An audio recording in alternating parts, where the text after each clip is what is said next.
અમદાવાદના સાણંદ પાસે આવેલા કલાણા ગામે સોશિયલ મીડિયાના ઉપયોગ બાબતે એવું ધીંગાણું થયું કે ગામની અંદર પોલીસના ધાડે ધાડા ઉતારવા પડે।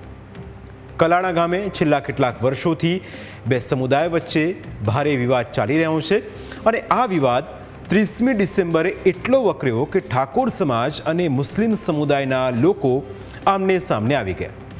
સામસામે પથ્થરમારો થયો, સામસામે ફરિયાદ પણ થઈ।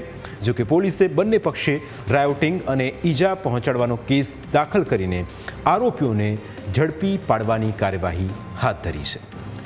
પોલીસ આવતા જ લોકો ઘરે ખંભાતી તાળા મારીને પોતપોતાના ખેતરમાં જતા રહ્યા અથવા ઘણા લોકો ગામ છોડીને બીજા ગામમાં ફરાર થઈ ગયા છે। આ તમામ આરોપીઓને ઝડપી પાડવા માટે પોલીસે ડ્રોનની મદદ લીધી છે। ડ્રોન કેમેરામાં જોઈ શકાય છે કે કેટલાક આરોપીઓ ખેતરની અંદર છુપાઈ ગયા હતા। પોલીસ ધરપકડ ન કરી શકે તે માટે આ આરોપીઓ ખેતરમાં છુપાયા હતા। જો કે પોલીસે ડ્રોનની મદદથી આવા આરોપીઓને રાઉન્ડ અપ કર્યા છે। પોલીસે 42 જેટલા શંકાસ્પદ લોકોને રાઉન્ડ અપ કર્યા છે।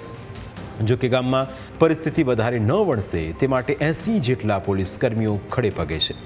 પોલીસનું દાવું છે કે 29મી ડિસેમ્બરે કલાણા ગામમાં આવેલા તળાવ નજીક એક બાઇક ચાલક પાછળ એક વ્યક્તિને બેસાડીને પસાર થઈ રહ્યો હતો। તે સમયે અન્ય બે લોકો રસ્તા ઉપર ઊભા હતા અને બાઇક પસાર થતાં સામે કેમ જુએ છે તેવું કહેતા બાઇક ચાલક યુવકે પોતાની બાઇક ઊભી રાખી, જે બાદ બંને વચ્ચે બોલાચાલી થઈ।